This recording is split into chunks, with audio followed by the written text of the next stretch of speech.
few minutes ago, you heard the indelible words of the Gettysburg Address. When soldiers give their lives on the battlefield, it is fitting and proper that we recognize their supreme sacrifice, just as Lincoln did. And that is why just a few weeks ago, on a Memorial Day that was filled with festive parades and concerts, we all paused to remember and to celebrate the men and women who have given their lives to carry forth the banner of freedom. When I first attended Boys State more than 3 decades ago, our staff was filled with numerous veterans of World War II.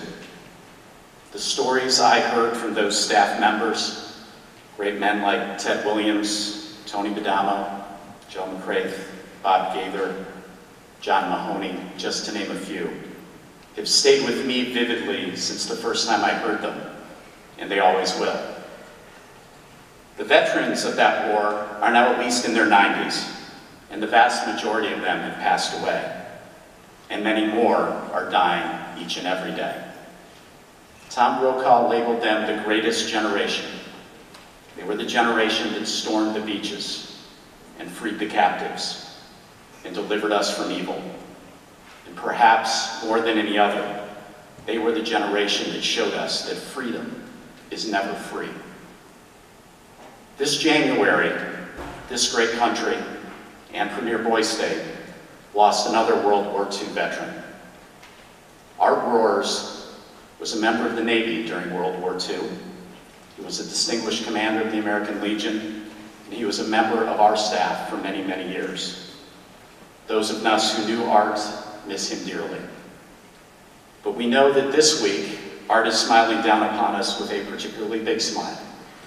And that's because his grandson is here with us as a citizen. It would bring Art great joy to know that a young man he loved is now part of the program he loved. And so at this moment, I'd ask that his grandson please rise and stay standing for just a second. I also understand that the great-grandson of Tony Badamo, one of the men I mentioned earlier, is also here with us this week as a citizen. And I'd ask him to also please rise. Gentlemen, the service that your grandfather and your great-grandfather gave to this country and to this Boys State program can never be repaid. It will also never be forgotten. So tonight, all of us remember them fondly. And at this time, I would like to ask everyone here to join me in thankful applause for the devoted lives of 2 great Americans.